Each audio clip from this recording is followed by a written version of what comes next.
swan boats. Welcome to the social-engineer.org podcast number 65. Number 69. 65. Oh, we can always tell when Dave's around. Yeah, Dave's back. Dave's back. Welcome back, everybody. Happy New Year. Happy New Year. To our fans, Dave will be here for this podcast and probably gone for another 10. Oh, come on. You schedule them in the weirdest times. Like, I'll be like traveling to China and you're like, hey, why aren't you on the podcast? Like, I'm in China. Yeah, well, wait. So you're telling me that I schedule my podcast at the weirdest times because you're in China, which isn't weird at all.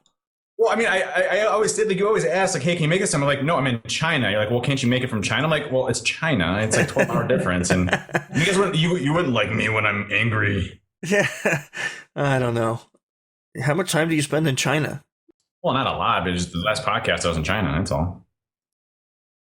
I mean, I don't know. This is the Blue Sapphire episode. The blue, what does that mean? Because it's the 65th year anniversary stone. Oh, really? Even though it's not an anniversary, we'll just, yeah. So it's like SE Blue. SE Blue. Hey, That is very close to SE Blue. I like it. And it's 65, by the way, everyone. Great year. Number 69. 69. And Jordan's here too, Hi, so Jordan. we could. Hey, I'm here. I'm super noisy, but I won't be for long. And of course, we have the ever-present Ping and Michelle, who are never missing, always on time, and always here for us. Yay. Yay. Happy New Year. And we have Bruce Hornsby, which is unfortunately here only when Dave is here. We need a theme song for the ladies. We really do. Oh, Okay, I got one. So that was no. Rain. We got this one here. No. Absolutely veto. I'm thinking we should take some listener input, some suggestions for the ladies' theme. I think that would be for awesome. the ladies' yeah. themes. I can deal with that. What I will say to any of the listeners, and this is not to skew your voting at all, but if you are to vote for Bruce Hornsby, either the way from Mandolin, I'm kind of impartial. I will do a very large set update. Wait a minute, hang on. Okay, to all our listeners, Dave's going to do a very large set update every 15 minutes anyway. So you don't have to vote for Bruce Hornsby to get a set update. It'll be a bigger update with some really cool stuff in it, and I'll even put a Easter egg in there that I'll only tell the socialengineer.org podcasters. Wow. I'm going to laugh when you guys pick a theme song and promptly get sued by like a record company for using a Bruce Hornsby theme song without paying a $35,000 licensing fee per episode. Is Bruce Hornsby still alive? Doesn't matter. No. His record label is for sure still alive. Well, I'm getting sued by every record company except for Clutch because they allow us to use their song for the opening and closing music because Clutch rules. So Nice. they're So awesome. we have a theme song. We have a theme song. Let's talk about relevant things like what do we have going on, Michelle? We are kind of busy. Starting Monday, but next month is going to be really busy. Yeah, next month's really busy. We have 2 5-day courses. One is a private course that we're doing in North Carolina, so that's not open to the public. We have the one in Orlando at the end, 23 through 27, because I know Ping was going to ask. That was her next question. And it's in Orlando during the winter. See how well trained he is now? You have trained me. You have trained me, Ping. You've done Cyndi Lauper going to be there. Cyndi Lauper will probably not be there. She hasn't signed up yet for the course, but I invite her to sign up for the course. Yeah. I think that would be awesome. This is an open invitation to Cyndi Lauper to sign up for a 5-day course. Cyndi, when you're listening to this, I'll even give you a discount code. Just email me, and you can come to the course. That would be really, really awesome. Yeah, but she has to prove that it's her by sending autographed photos of herself to your address. That's cool with me, too. I like Cyndi Lauper. I'd love to have her in the course. We still have open slots for that, by the way. Orlando, February 23 to 27. And then in May, we're heading over to Bristol, UK. So that's going to be a ton of fun. I can't wait for that course. Yeah, that course is already half full. So if you're interested in that one, you're going to want to get there soon. We don't know anything about Black Hat yet, so we're not announcing that. We are putting the finishing touches on our OSI course. That's open source information. So that's a 2-day course. We will be picking a spot to debut that, and we already have some requests for private versions of that course, believe it or not, for 2015. So We're going to hopefully make an announcement soon of one public version of that course. And I don't know where yet, so I don't want to give out too much detail. But it's 2 days, and it's all about OSI as a social engineer. So I'm actually really excited about that course. We got two of our team training it. As we went through some of the curriculum, we really honed in on the things that we use as a team. So I think that should be a pretty exciting course for everyone. It's based on a fake company we're creating. And hopefully we'll have some dates to announce soon for that, I hope. The other thing, Michelle, drum roll. Thank you. Wow. Here you go. Oh, nice. That's good. So the drum roll is Michelle and I just put the finishing touches on our book. So we are now writing the acknowledgments and going through our author review, what they call AR. Yay, applause. So it was not as painful as we anticipated, right? Right, Michelle? I don't know. I thought it was pretty painful, but first book, so yeah. But it's going to be awesome. So, Fishing Dark Waters. Amazingly enough, it's for sale on Amazon already. That's a great title. Yeah, it's pretty awesome. Yeah, it's. I think Michelle, you came up with that, and we have some pretty cool cover art for it already out on Amazon. But officially, the sale date I believe is February, or March, provided we finish it. Yeah, right, which means it comes out in June. So get ready, everybody. Pre-order now. No, it actually has to be out by April because they're planning on a big launch at RSA or something like that. I believe is what I've been told. That could be embarrassing. I guess you better get to work. Yeah, we probably need to finish it so they can actually do the big launch that they're talking about. That would be pretty awesome. And our final big announcement before we get to the topic at hand is DEF CON. We are doing things different this year, people. Different. Instead of waiting to the very last minute to announce everything, we will be. I'm gonna take a big step, Michelle. Big step. We are going to announce the SECTF signups very soon in January. By the end of January, the SECTF signups will be live. And there will be some stricter rules and requirements for coming on board for that this year. So be looking for that on the .org, social-engineer.org. And as many of you heard, the SE Village is now its own track at DEF CON. Many of those videos are online now, so you can see them at the DEF CON media server, video server. But we'll also be announcing our CFP, Call for Papers, for the limited number of social engineering talks that we'll have in our village room for DEF CON 23. So, all that being said, that will all be announced probably by the end of January. That's a big step because now I'm committing myself to that. It is. That's a big step. You're very much on track, though, Chris. Like, you do a lot of things that are very regimented and things like that. So I don't. Well, this falls right into your regular organizational habit pattern. Yeah. So I'm not really giving you a lot of credit for this, to be honest with you. If it was coming from me, that would be a big step. Well, that's true. I think the big step is not the organization part of it, but the big step for me is that we're announcing it now and saying it will be. So now I can't back out. Like if I don't do it by the end of January, if my team and I don't complete this, now I have to say in the February podcast, this is why we suck. And we will definitely hold you accountable to that and make fun of you and tar and feather and play a lot of peeing sounds and a lot of other things. So just beware. That's great. Because that's different than any other podcast. Yes. Oh, good point. Yes, because that would definitely break the mold of the normal respect that I get. So now let's talk about our topic. Okay, so this month we actually don't have a separate guest because we thought we want to start off the new year with a question that's been coming in to all of us. And I know, Dave, you've handled this on the news.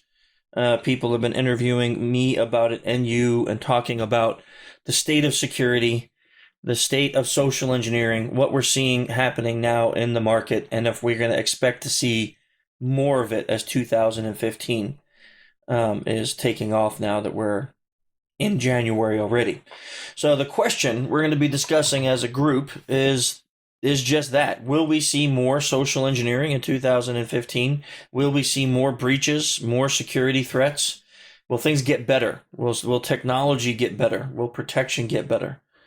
So I'm not even sure where you guys want to start, but I know everyone, when we were talking through email, had some opinions on this. So last year, it literally seemed, and it didn't seem like it was reality. Every time you turn on the news or open the internet or browser, you go to some site, there's another company getting breached, another medical facility who's dropped their data in a garbage can or something. Do you think that because of all the massive breaches and big news stories like Sony and Home Depot and Target, that people are going to be woken up and we're going to see less of that this year? Or do you think we're going to see more of it? You're absolutely going to see more of it because all of this is completely unregulated and uncontrolled. So what does Sony suffer other than, we have disgruntled customers, right? We'll send them a free thing to LifeLock for a year or whatever it is that they do. That should be good enough. But on the developer side, the people who build the systems, they don't build them securely in the first place because they've probably got a little bit of hubris in themselves and think that they're doing, such a great job. And why would anyone want to attack them? And, they're not going to suffer a breach. And of course, they're always unnamed when these breaches happen. So they're not shamed into actually having to fix making broken things. What about you, Dave? Do you think we're going to, like the size of Sony, the size of Home Depot and Target, do you think we're done seeing breaches of that size? Or do you think it's just going to be more and more and even bigger ones?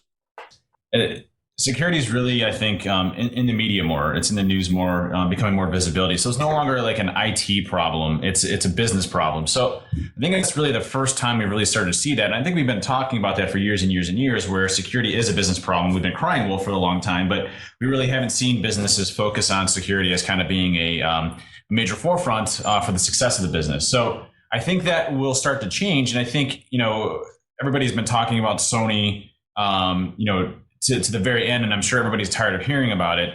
But what was different about Sony, regardless of who it was, or attribution or non-attribution, or whatever the arguments are in the InfoSec community right now, it felt different because they tried destroying the company, and that can happen now from a technology perspective. And it's not just us crying wolf anymore, it's us saying that's going to happen. So I think you're going to start to see a lot of shifts where companies that have neglected security for years and years and years are really going to try to get better. But the problem is we're so far behind right now. We're so far neglected, I guess, since the very beginning. It's like trying to put a house on something that doesn't have a foundation.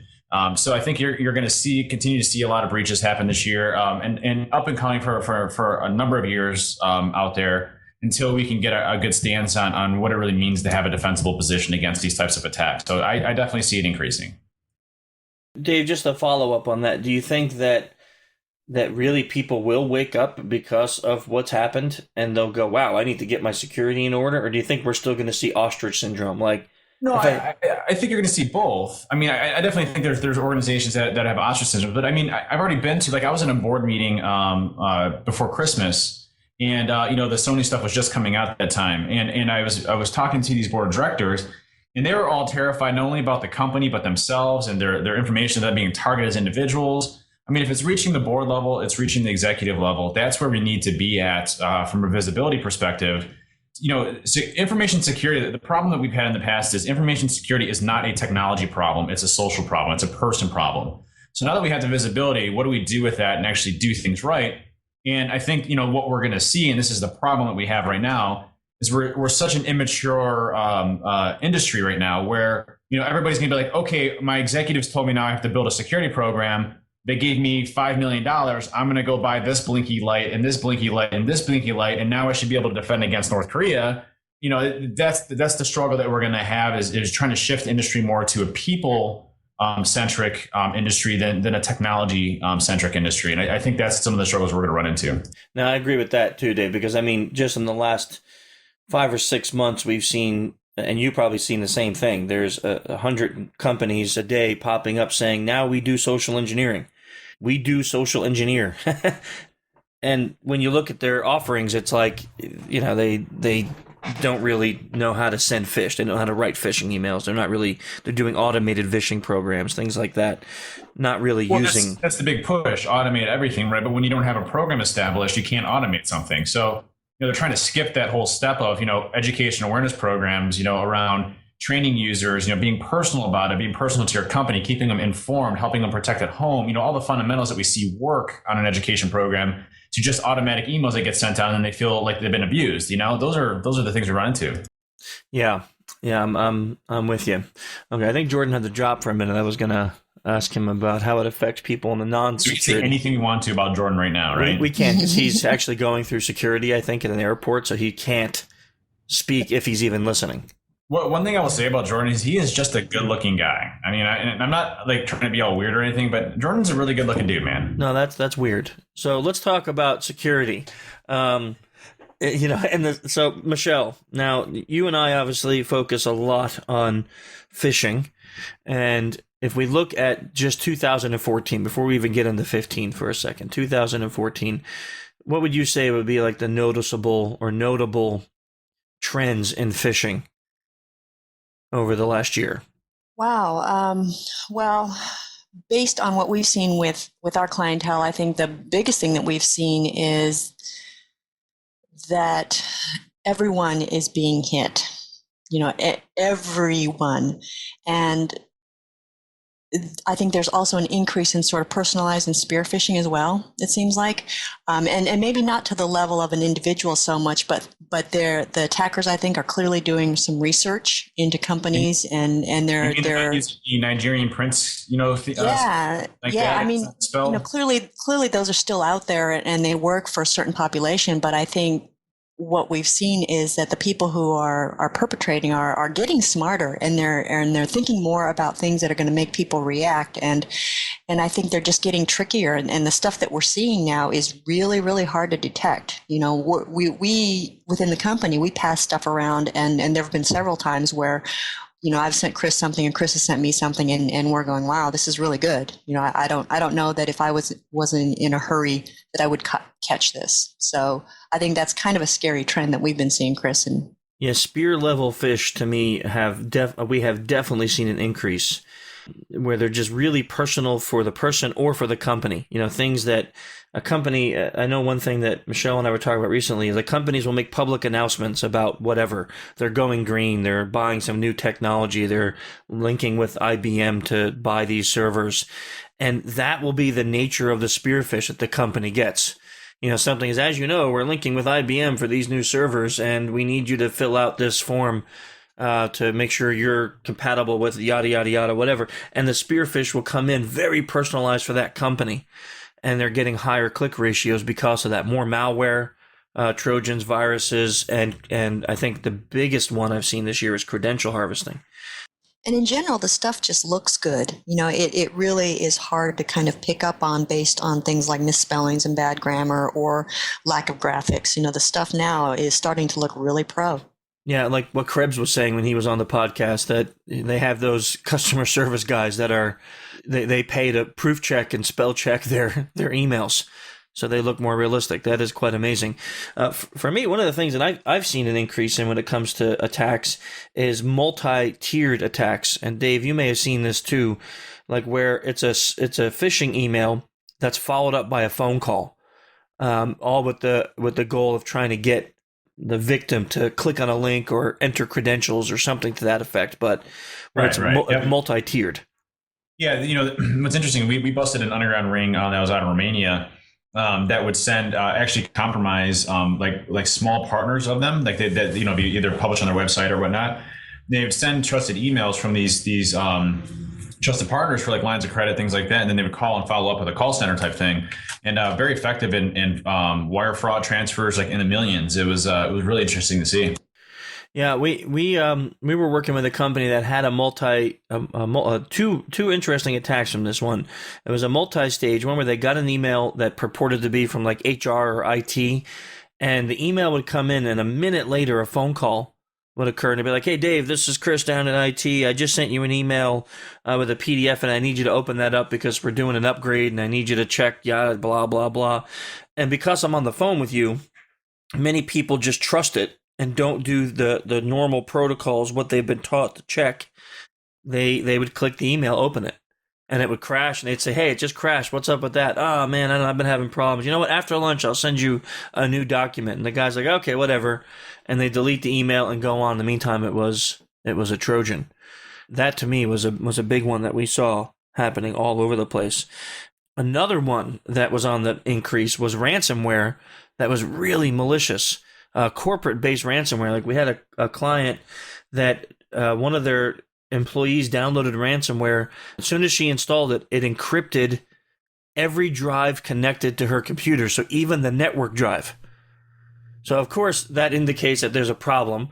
They shouldn't have had that level of ability. That user should not have had the ability to encrypt a network drive. So that indicates an internal problem. But the fact that she did, regardless if it was right or wrong, when she installed that ransomware and encrypted the network drive, and they lost everything on it. And of course, the attackers want thousands or tens of thousands or more dollars to unencrypt. It's interesting with that, like the crypto wall stuff. We're finding a lot of customers just paying it because they don't have good backup procedures in place. Yeah, which is nuts, right? Because usually they want it through credit card. So now you're giving this person who's already taken control of your network or your computer your credit card information. It's like a catch-22 of badness. But have you heard of the campaign that was just in last couple months of 2014, where it was a social engineering campaign that led to the download of a browser extension? So it was an email that would come into a company, and they would click the link, and then it would download like a Chrome extension that then was able to gather all their cached passwords and usernames and other things and send it to this group out in Turkey. I actually heard a little bit about this. The only reason I know about it is because I did it, and I was sending. I bet they emailed me to send them all their cache passwords, so I just emailed my cache passwords. That wasn't bad, was it? How'd that work out for you? How's your bank account? I mean, good. Good. Now we get 6 Nigerians print scams a day. It's amazing. And he's on every news program, like as our advocate for our industry. He's like the voice of our industry. Listen, guys, I got a Mac, okay? You can't hack a Mac. So we're good. We're good. I don't have to worry about anything. It's like, I'm not going to use that analogy because it's not PG. No, do you remember the original Apple ads that used to say, our computers are not prone to Windows-based viruses? And it was right on. I have a screenshot of it because they used to promote that, like that was their big sales pitch, which of course is true. They're not prone to Windows-based viruses, but it would kind of play on the thought that they're virus-free. Jordan, hey, maybe you can. The announcements. You could save the conversation. We've definitely gone off the rails here. But really? You can answer this question. Sure. All the stuff that's happening in the market, people getting hacked, massive companies, Home Depot, Target, Sony. We talk about it nonstop because we're in the industry. But does it affect people not in the industry? Like you're not in the security industry. So does it affect your clients? As far as affecting my clients, not as much. I mean, it does affect people who obviously work there or are vendors there. Because my business partner, AJ, his girlfriend was a contractor at Sony. And I don't even know if I'm supposed to say this, but I don't care. She literally was just shopping on her phone for a week and a half because they couldn't use their computers. Because every time you logged in, it would be like, Guardians of Peace, screw you, or whatever. And so, like, you couldn't log in. You couldn't send any messages. So you had to use your mobile phone. And that's massive. And they were using fax machines to communicate because they didn't have anything secure or any other infrastructure. So it was like these dusty old fax machines were getting taken out of the closet and used. And so that's interesting from just kind of a funny visual perspective. And they were doing a lot of shopping online. But for normal mainstream folks, I think paranoid folks, like maybe like my parents, they're like, oh my God, don't put anything online. North Korea is going to hack it. And it's ridiculous. But I think most people don't care. We tend to see that too. Like when Target got hacked, I don't know if 95% of the people stopped shopping there. Yeah, I think we get a really weird skewed view of things just because we're in it and it's all we talk about. But I think it really is kind of interesting to hear about sort of normal people and how they conduct business every day and what they think is important. Normal people. I like that. Yeah, Michelle, as opposed to security. Yes. It's interesting because after the Target breach, they installed all new consoles, right? Kiosks for you to run your card through. And I remember going up there and to the cashier, and I said, "Oh, didn't you guys just have a breach?" And she's like, "Yeah, but they're all fixed now." I said, "How they fixed?" "Well, they put in these new machines." Uh-huh. Right. So they can swipe faster to get more information to steal easier. So the employees were told that it was fixed. And yes, they were new kiosks. They were different from the last time I had been in a Target. And I said, "Well, how do we know that it's completely secure?" "Well, they're new." I mean, okay, that's hilarious. What's the relevance of new? 1 week, 2 weeks, 3 weeks? I said, "Well, how long ago did they just put these in?" And they're like, "Oh, maybe a month ago." And that was about however long, the breach had been going on for like months on end, right? But yeah, it's hilarious. And the other interesting thing too is that there seems to be a certain level of helplessness. Like I was talking to my sister-in-law, and they're kind of resolved that, well, we're going to get hacked at some point. So the best we can do is kind of monitor our stuff, but it's going to happen. So it's not that they're not kind of aware of things, but they just kind of assume it's going to happen. And so there's really a sense of there's nothing you can do, just a real sense of inaction and helplessness. And that's kind of what I've seen from people that I know that aren't in the industry. So, the helplessness is not good, but that attitude is probably somewhat safer than what we see in the most, right? So having the attitude of, oh, we're probably going to end up getting hacked, so we should just monitor things more closely, is safer than saying, hey, I have LifeLock. There's no way I can ever be hacked. Yeah, and that's assuming that she does. I think her resolution is good now because everything is so fresh in her mind. But, as the kids got soccer practice and as things go on, if it's not a habit, I don't know that that's what she's going to continue to do. Human nature, that we're all like that. Like when that happened with Target, right away, I was checking my accounts. I was watching my credit cards. I was changing accounts and making sure things were safe. And now it's been months, and I'm not doing that daily anymore. I think that's human nature, like where when something happens and it's fresh in our mind, we're all over it. But I think so. A note to hackers right now: compromise Chris's account. Dave, don't invite them. I mean. No, I was just giving a friendly advice to the hackers out there. That's all. Friendly advice to the hackers. Thanks, Dave. I guess probably we could talk about the bad nonstop. I mean, there's probably a billion stories, and we can go back and forth about how bad it's going to be. But what's the fix? I mean, I heard a statistic recently from a company that said only 5 to 7% of all American companies do ongoing phishing awareness training. Only 5 to 7%. If that's actually the case, and that's a real number, and we're as inundated as we are trying to help companies as far as work, and we got a ton of work, then I can't imagine if this year we see that jump to 10% or 15%. How many companies are going to be looking for help in getting that kind of awareness training out there? There's going to be a ton of potential companies who need this kind of help. So what's the fix? I mean, is it simply just awareness training? We've been doing that for years. Dave, you've been doing it with your clients for years, and we don't see a massive shift in the market. So what is it that's going to make this paradigm shift in security so we start seeing people getting more security minded?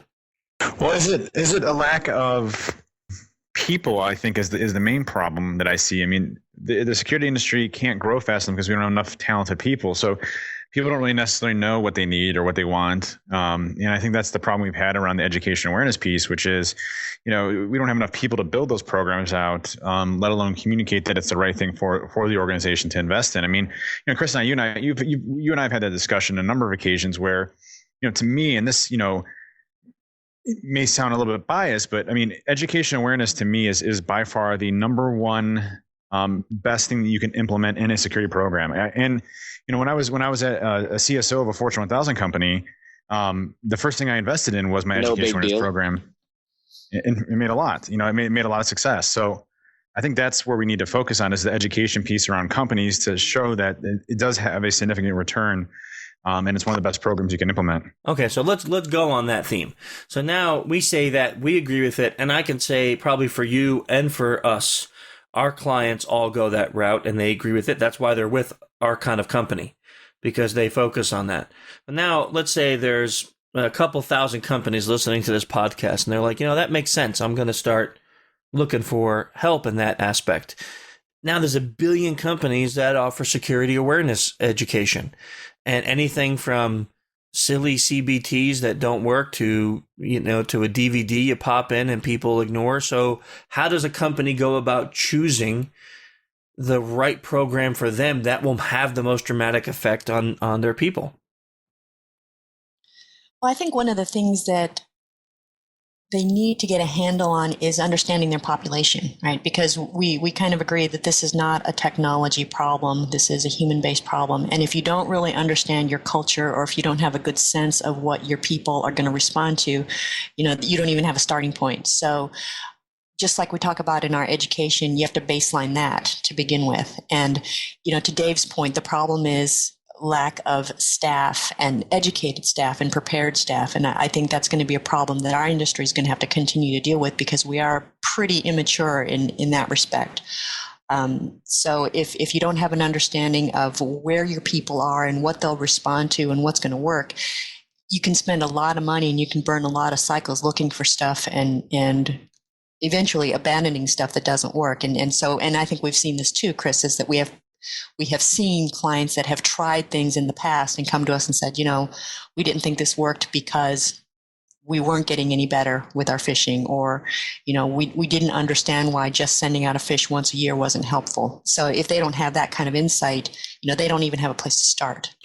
Yeah. And I think, back to Dave's point with getting good staff, our generation, we were hacking away at computers and Did you just say to Dave's point? I just want to throw that out there. As you just okay. I did. Sorry, I said to Dave's point because I heard that correctly.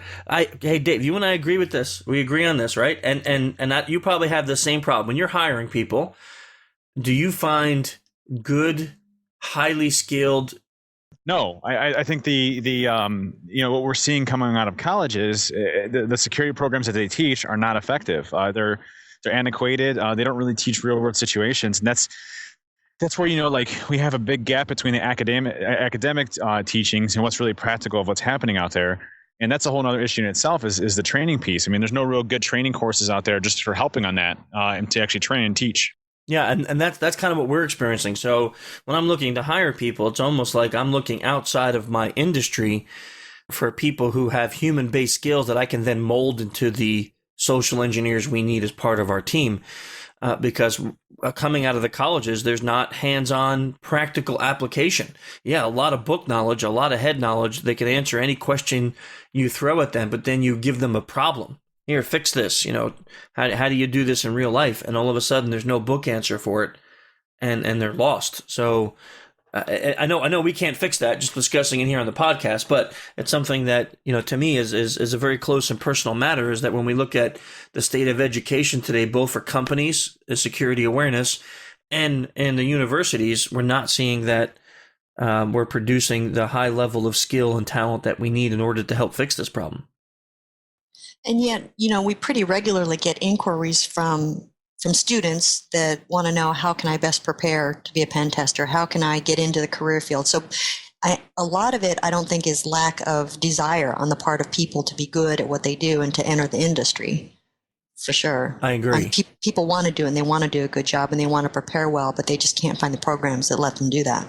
Yeah, that's a good point. Go ahead, Jordan. Sorry. Can somebody, just from a civilian perspective, can somebody who's got a degree in computer, what kind of computer degree do you need? And then can the rest be trained by guys like you and Dave? Or is it you just got to be a badass and come into it with such a level of talent that you're like an athlete? It's not about that. It's not like coming out of college with the massive skill, right? I think both Dave and I we like to have people that we can train and mold in the practices that the way that we do it. But The challenge in universities is that it's all book knowledge, no hands-on, no practical. Like let's take something like the offensive security courses. You go and take an offset course and they have a massive business lab, made of all virtual machines, but massive, every OS, every flavor, everything you can possibly want. And you spend 30, 60, 90, 120 days in these labs hacking away at every OS. Now, when you graduate from that course, you can honestly say, I have experience in breaking into business networks. That to me is very, very valuable. Now you spent 4 years in college and you come out of college and you got all sorts of computer science degrees. In essence, what you can tell me is you can quote a lot of big statistics and numbers and you can answer 50 questions on a written test about computers.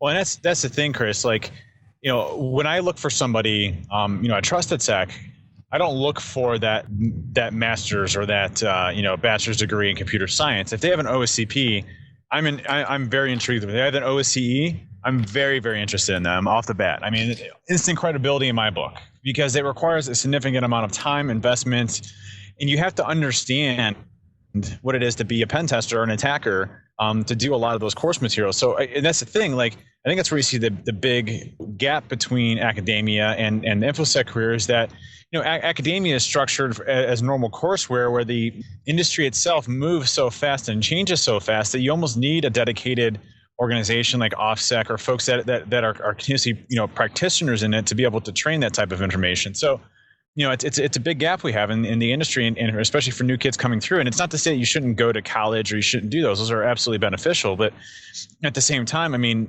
practical experience is always been an issue with schools and it's no different in the security industry. Yeah. I mean, I find a guy or gal who's been through OffSec or one of the core LAN courses, that they're hardcore enough to go through that.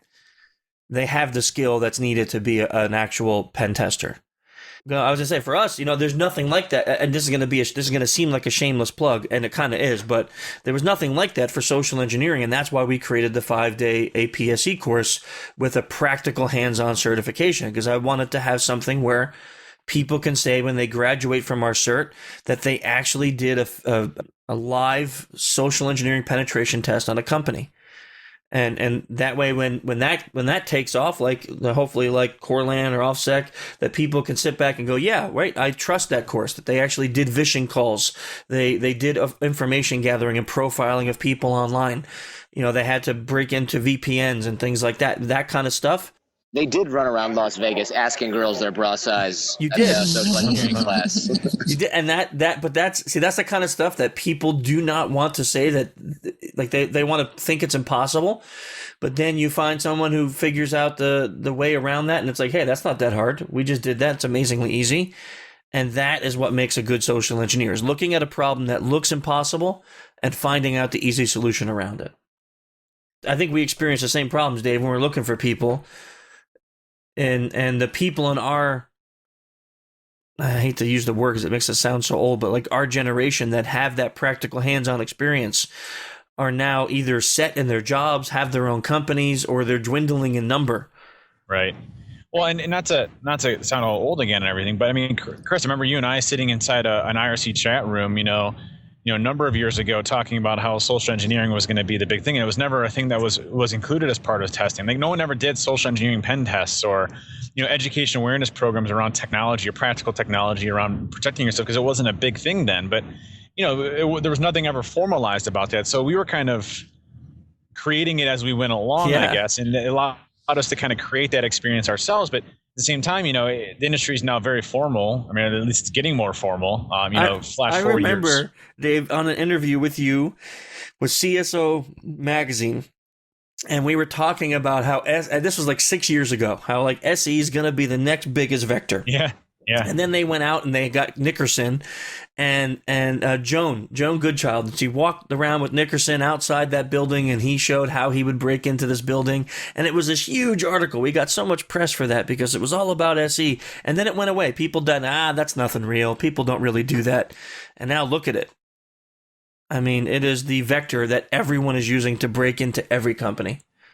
And then that goes to the point of, how do you teach that when you don't have, the ability to be practical about it or have the network? I mean, this is the biggest complaint I hear from people trying to get into the industry is, do I have to build my own simulated network in order to get the experience? And when you think about it, though, I never really had a simulated network. I never had a, environment. I learned from other people. I learned from books. I learned from, figuring it out on my own and things like that. And I think that's the kind of mentality you have to have. You're not going to learn that type of information from school. You have to go out there and sift and search the knowledge. There's no good way of saying about it, but, it's just going to require you to learn yourselves. Yeah. And when you say learn yourself, do you mean just like actually doing the bad stuff for No. giggles and then going, hey, maybe I shouldn't do this? No? That's one thing I can state unequivocally is that I've never done one unethical thing in my life when it comes to computer security work. Yeah, so I just wondered about that because obviously the way I figured this stuff out was by doing bad stuff, man. Well, so to Dave's point, when we were coming up, right, you can be on the internet and messing around with servers, not hacking stuff like you think of today, like breaking into people's personal things and wrecking their lives. You could be looking around the internet, seeing how security worked, and you didn't have to have a monster lab. What has happened now is that there's so many laws, there's so many regulations against entering a server or looking at pinging a server, scanning a server, and the kids have lost that ability to just be curious. Now it's like you tick a group off, and what do? They DDoS you for a week or two or a month or whatever. That's a skitty type of move. Anyone can download LOIC and DDoS somebody. It's not. Here we go again. No, I'm just saying that this and social-engineer will be down for 30 days. I hope not, but but it is the point. It's like hacking today, and then you find those people who have that skill, and they're either on one side or the other. They're either fighting for the good guys or they're using it to embarrass and humiliate companies. So it's like today, I think kids do need to get some hands-on experience in how to do this. And the way to do that is with a lab. But does everyone need to set up their own? Yeah, I'm with Dave. I don't think that's reasonable. I think you need to kind of use a company like OffSec or others that are out there to have a lab environment that allows you to hack away and practice things to get that skill level, to have some hands-on skill level. What about you guys partnering with a university to set up a lab and a program that teaches this? I mean, it seems like you guys would be perfectly suited to that, and they've got money for days, and they could just tack it on as like a 2 or 3 or whatever 4-course track in like a computer security program or even just a computer engineering program. So to be honest, over the last year, there's 2 universities, and I won't go into too much detail with it, that we have been in discussions about setting up a program to have kids graduate with practical hands-on social engineering experience. The challenge is the same that we experience with corporate America, which is convincing the schools that this is a big enough problem that they need to invest the time and money into putting this avenue in so kids can leave with their hands-on experience. Dump all their social security numbers on the internet and they'll believe you. And while I'm in prison, I can develop the course, but you'll have a lot of time on your hands. Yes, that's for sure. But that is the problem, and you find a couple universities that go, hey, that's a pretty good idea. We should look into this. And then you start developing the plans with them. And now it comes to the money part. And that's where people are like, oh man, we got to really see if we can work this out. So things move slow. But I do think that this year we are going to see a shift in that. I think that we will see some schools go, hey, our kids are leaving, and you know what? These guys spent 4, 5, 6, 7 plus years getting degrees, and they're not getting jobs in the industry that we thought they were prepped for. Why not? And if you talk to people like Ping, who works for Accuvant, or Dave, who owns his own company, or myself own my company, or Chris Nickerson, or others who work at hiring pen testers all the time, and you say, hey, when a kid from college comes to you and puts an application in, what do you look for? I'm with Dave. I don't care if they got a associate's, bachelor's, master's degree. I don't care if they have a PhD. That doesn't matter to me. I care about how much practical experience that they can show that they have in pen testing and social engineering. And if they can show me they have some practical experience that I can then mold to be a great employee, that's what I'm looking for. I'm not looking for the people who have all the big degrees. Yeah, you could hire Kim Jong-un. He's got the requisite experience. I don't think I would. Just to publicly say on my podcast, I don't think I would. He does. Well, and I think the other thing that we need to look at too is that from the demand side, we've got clients that are coming in and asking for more and more specific testing, and they're becoming more educated about what they need. And I know that previously on the government side, a lot of times they would request pen testers or professionals that had certain qualifications, for instance, CISSPs. Yes. And so I think what we're going to find is that there's going to be a maturation in terms of what the demand side is asking for and looking for in their services. And once we do that, I think that's going to push education forward as well. I hope, anyway. Yeah, and then we'll even take that one step further from what Michelle's saying, is then we'll have clients that say, because we do a lot of work with organizations that work with the government, or the government itself, is like they can't have a record. So now you need a person who's got some letters behind their name, who's got experience, but hasn't been arrested for hacking things when they were teenagers. So you kind of need a special type of person now. I know a bunch of people who have left the hacker scene and have a tremendous experience being SE. I know a guy who was part of the UG Nazi group, and he's got amazing experience. But getting him on some of the projects we work on would be next to impossible because of his record. So you look at that and you say, how do we work around that? Well, we need to give kids the avenue to try their hands at these things and learn that you can do this without getting yourself in trouble, without wrecking people's lives, without getting arrested. And not because you don't get caught, but you can have an avenue to do these things in a positive way that will give you a better chance for a good future. So getting them on a project is difficult if they've been arrested because of security clearance issues? Yeah, not necessarily. It's not a dumb question. Not exactly security clearance, but like let's say we have a couple clients that want to know the backgrounds of my employees, and one of the questions when you're filling out paperwork for the contracts is, have any of your employees been arrested or have a record? And if the answer is yes, many times, which I don't have that, but if the answer is yes, you'll be asked to not have that person work on that particular project because maybe some of the data that we would come into interaction with may be confidential or secret or top secret. And now someone with a record may not be trusted in order to have that. But it seems really silly that, because it's like, hey, we need to catch criminals, but we want to make sure that the people who are going for and are interacting with them have never actually thought like a criminal for real. We want only people who can't identify with the behavior pattern because they've never done it. It just seems counterintuitive, right? Well, to an extent, but it's not thinking like a criminal. It's acting like one to the extent of actually being a criminal. So, like Dave, I honestly can say I can think like a criminal, but I've never went to the point of getting myself arrested for breaking the law. Translation, you never got caught. Right, I get that. But like a 14-year-old kid may be just as good at being a criminal, but worse at not getting caught. I get that. It just seems like there should be a statute of limitations. Like, yes, 10 years ago he did, but he was 14. I'm sure there is, right? So I'm sure that there is to that. And I actually don't know that because I've never dealt with it, but I'm sure there is a statute of limitations to where those things, like Kevin Mitnick has no problem right now. He's got a thriving business. He has clients all over the globe.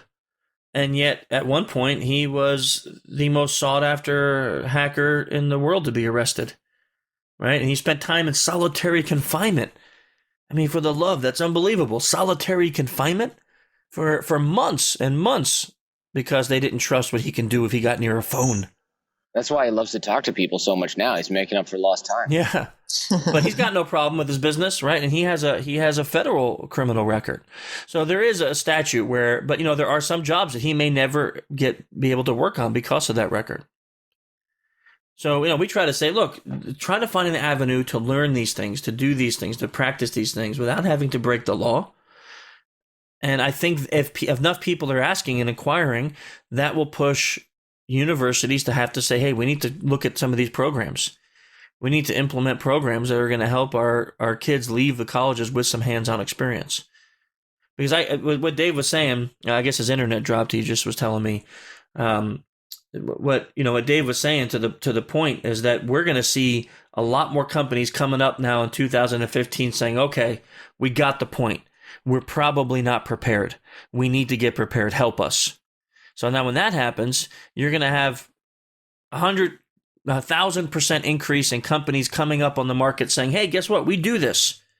And then you're going to have those of us that have been doing it for 5, 10 plus years, whatever. And then those are the companies that they're going to come to us. But if we don't have enough manpower, there's only so much work you can handle. And it's like, it's kind of like your business in the sense you only have so many classes you can run a year because there's only so many trainers you have. And once they're full, they're full, and that's it. And that's, yeah, you're right. We're sold out 4 months in advance and we keep trying to hire, but it's like, you just need such a good mix of skills and it takes a year to train the guy. And then they're like, I got a job at Intel or whatever, and you're like, damn you. And that's us. Same thing, that the mix of skills, right? You just can't go and hire someone because they worked in a call center at one point. You need somebody who has that blend of skill and able to lie about their resume. Yeah.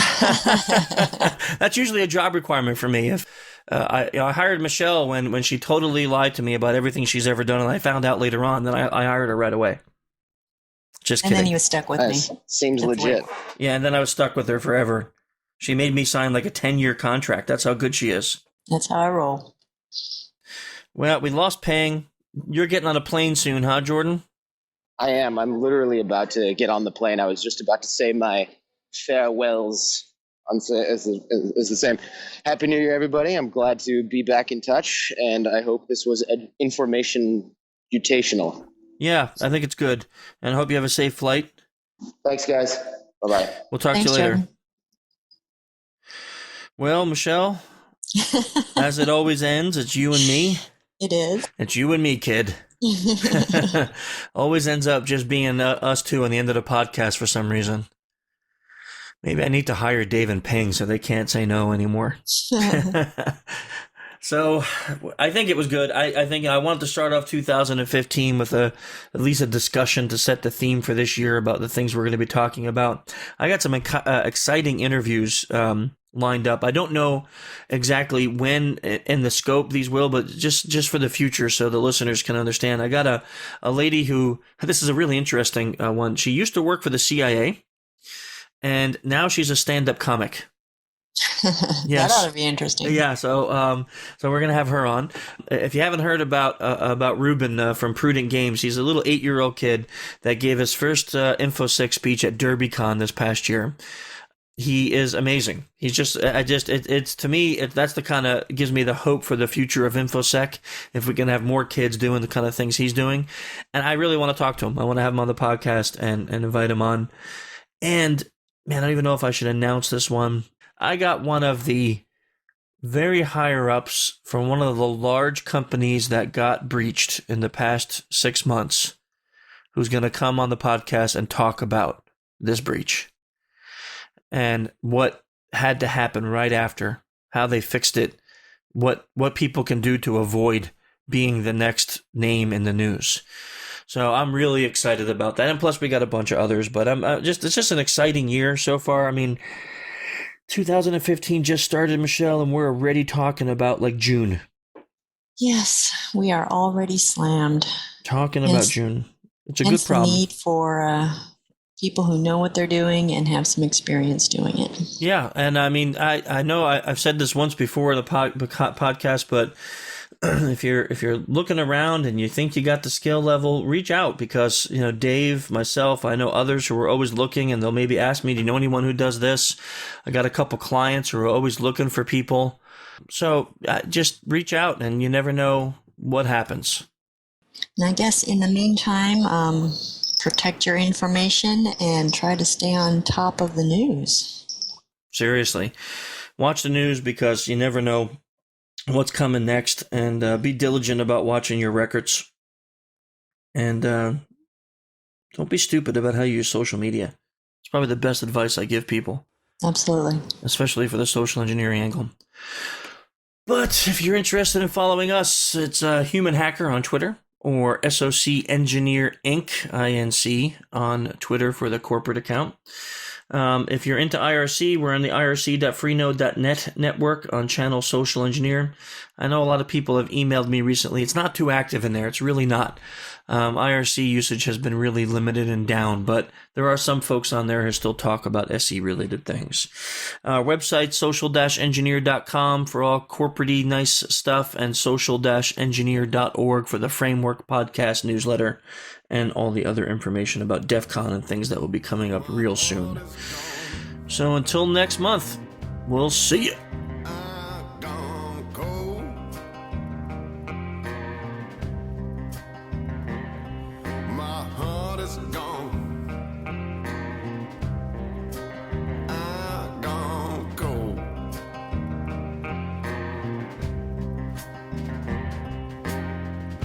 Path gives way to a cold winter field. The ground below, hard as steel.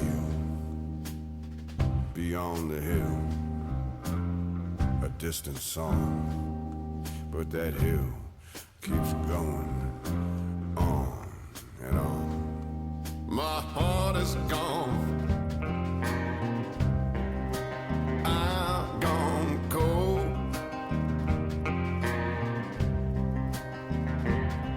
My heart is gone. I've gone cold.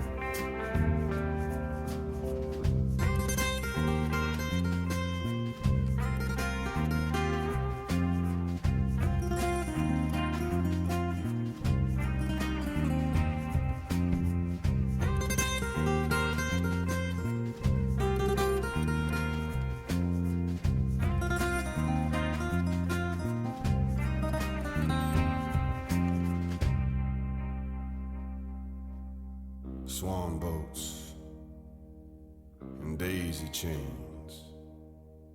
Can't seem to recall any given name. I see the footprints, how they come, how they go. Was that only a moment or many years ago? My heart is gone.